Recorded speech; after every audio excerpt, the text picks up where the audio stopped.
Welcome to ShinobiPixel. I hope you're ready for a riveting Photoshop tutorial. My name is Alan, and today I'm showing you how to create an editable, scalable, blurry background. Now, I think you probably know what I'm talking about. You've probably seen these. Maybe you've used them before. Here's a Google search of a blurry background. Now, normally these are created by people taking, a static image and applying some kind of Gaussian blur and calling it a day, right? Well, that may be well and good, but sometimes you want to make changes, sometimes you have to edit things, and that's where this technique I'm going to show you really comes into its own.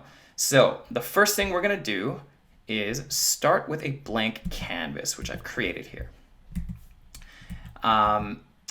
In order to build up a pretty sweet blurry background, we're going to want to add a gradient. Now, there's a couple different ways you can add a gradient.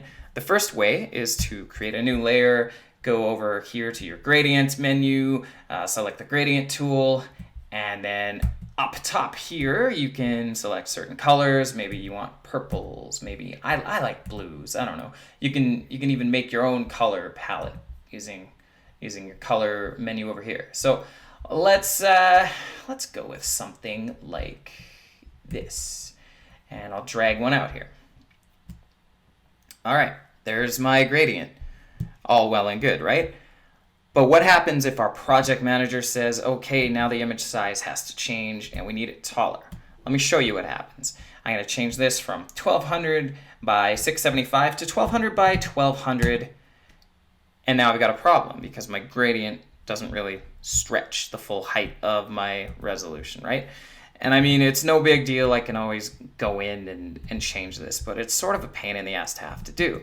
And if I decide that now I need to change the colors we're using from blues to greens, well, now I've got to drag this out again. But what happens if now the project manager says, oh, hey, guess what?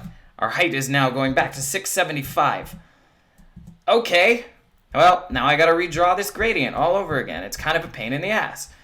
So there's a better way to get a gradient on your canvas is basically what I'm trying to get at here. So let's delete this and I will show you the better way. You go into your layer menu up here and then you select new fill layer, gradient. It's that easy. Now, of course, you're going to want to name your layer. So we're going to call this background gradient. Fun fact, there's a special place in hell for people who don't name their layers. And I don't want to scare you with fire and brimstone here, but that is the truth. All right, so we get a new box that comes up for the gradient layer that we've just added, and it's similar to the other one where we can go in, we can create our own with our own custom colors, or we can go with one that Adobe has provided. I'm just going to go with one that Adobe has provided for now, for the purpose of this demonstration. So let's click this one because I like those colors. Not quite what I'm after though. Maybe I want a radial gradient. Okay, getting somewhere. If I reverse this, now I've got the hot spot in the middle, and that's cool. Okay, so we've created our gradient, and if our project manager comes over and says, hey, the dimensions of the graphic have changed, we now need it 1200 by 1200, well, take a look. Now I don't need to make any adjustments. And, I've just resized my canvas and the gradient has filled out the entire thing because, of course, it's a fill layer. So it's meant to stretch from corner to corner regardless of the height of your canvas. And if we want to modify our gradient, all I have to do is double click the icon and this gradient pop-up box thingy will appear, and we can go in and make our changes if we want to. So I can reverse, I can align with the layer, I can change the angle, I can change the scale, all kinds of nonsense. All right, so let's undo that. We'll go back to our I think it's 1200 by 675 for the purpose of this. Yeah, okay, so this is only part of the equation here, right? I'll bring up that example again just so you can see kind of what we're making here. Now, there's some random colors in the background. It's blurred out, right? Now, how I accomplished that was by adding a bunch of random shapes. And I promise you this is going to look really weird, but hang in there, all right? We're going to create a new group or a new folder, and you can do that down here from the layer menu. Again, you want to name things. So we're going to name this shape. All right, if I go to my actual shape menu, maybe we can start with a rectangle.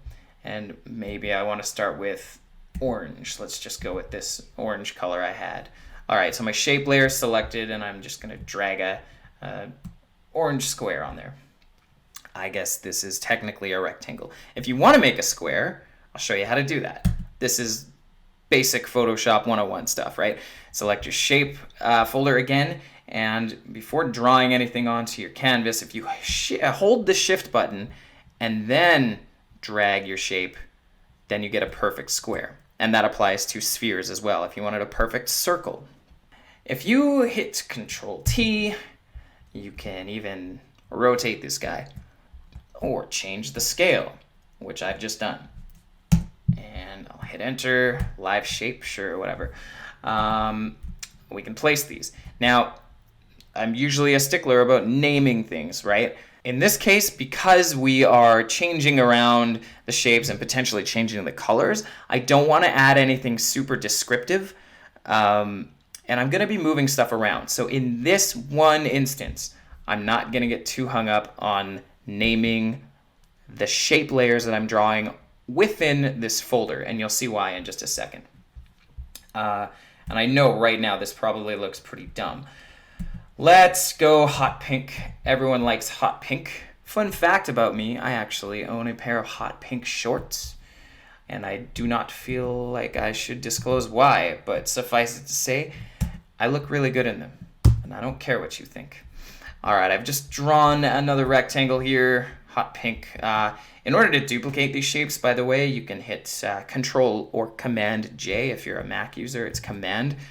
And I'm just gonna drag this along, drag it around, Control J once more, scale this down. I know this looks really weird, right? I think I want to add some blues, maybe a circle, a blue circle. Go over here to my ellipse tool and grab a really light blue, and I'll just drag it up here. I'm holding shift to make it perfect, and maybe I'll add another one. I'll hold shift to make it perfect down here, and then one more for good measure down here. And you know what? I think we can probably do with some more orange. So I'll just come down here and duplicate that layer one more time. It's really up to you. I mean, you can do whatever you want. Now, because I'm using shape layers, I can resize these, make them bigger, make them smaller, an endless amount of times, and I don't have to worry about losing any fidelity. I mean, granted, we're gonna be blurring this out pretty hard, so fidelity may not matter in this case, but if you're happy with how many shapes you've kind of drawn, then it's time to blur. And if you've used Photoshop, you know that you can't just blur a folder, right? We need to do something. We need to either flatten this or convert it to a smart object. And the latter is what we're going to do. There's a couple of different ways you can accomplish this. The first way is you can simply right-click on your shape folder and go to Convert to Smart Object. Another way is to go up to the Filter menu and select Convert for Smart Filters. It's really the only thing you can do because until you've created a smart object, filters are going to be a no-go on this folder. So, to enable re-editable smart filters, the selected layer will be converted into a smart object. Hit OK, that is exactly what we want. And now you'll notice my shape folder has become a shape layer. There's just one, and all of my shapes have merged into that. And that's totally okay. That is exactly what we wanted, because now it gives us the opportunity to add filters. So the title of this tutorial is creating editable, scalable, blurry backgrounds. So of course that means we need blurs, right? Let's just go with a simple Gaussian blur for now. Okay, right away. So my default setting was 75 pixels. That looks pretty good. Maybe I want to reduce that a little bit and get some more shape action in there. Let's set it to 40. Okay, So, man, that's not bad. That's not bad. Um, you know what? I've changed my mind. Shoot. How do I modify that blur? Well, if we had flattened this layer, you wouldn't be able to. You'd have to undo it and reapply a blur again. But because this is a smart object, we have a smart filter. So in your layers palette, you'll see, and if it's hidden on you for whatever reason, there's a little arrow here right next to your shape. You can see the smart filters, and it lists them out. So in this case, we've just got one. We've got a Gaussian blur. So I'll double click that, and now I can modify the parameters of this blur to my heart's content. So maybe a 60 pixel radius blur looks better in this case, right? You know what? This section over here is looking kind of weird. Maybe I need more orange. Maybe I need more pink. I don't quite know. So how do I get back to those shapes that I've now compressed into a smart object? Well, pretty easily. You see the thumbnail here for your shape smart object? Double click that guy. And now what happens is a new tab's going to open up in Photoshop called shape.psb. And it's all of the layers that we created previously. And they're all in the same order. All it basically did was take our folder and turn it into its own little Photoshop file that is being referenced by the original file. So if I take a look here, I can see, I want more pink. So I'm going to select a pink layer. Again, I'll hit Control J, and I will drag this guy out, make it bigger. Maybe I'll change the angle a little bit. And it's in front of those orange rectangles, which is kind of what I was hoping for. Maybe I want more orange down here. So let me find one of my orange rectangles. You can also duplicate layers, by the way, if you want to drag them. And then there's a plus icon in your layers tray. You can do that, and that'll actually create a copy. And normally, again, you would name these better. But because we can technically change where they're located and change their color, I didn't want to call it orange rectangle, because with this selected, I can actually go here and change the color. No, that's not right. I have to actually select my thingy. But okay, let's make it green. So now it's a good thing I didn't call that orange square, because now it's a green square. If I go over to my original file, you can see that the changes I made are not showing up yet. And that's because I need to save this one, this shape.psb. Now you can do that by simply hitting Control or Command S, or you can go File Save. And now if we pop over, there's my new green object. There's that rectangle I dragged out, and now we're getting somewhere here, okay? Looking at this, I've decided that I think maybe my gradient background would look better on the purple spectrum. So I double click that layer. I can go back into my gradient menu, and instead of blues, let's go into the purples. And I think something like this would look pretty good, right? So now if I hit OK, yeah, that's kind of cool. I think I'm happy with that.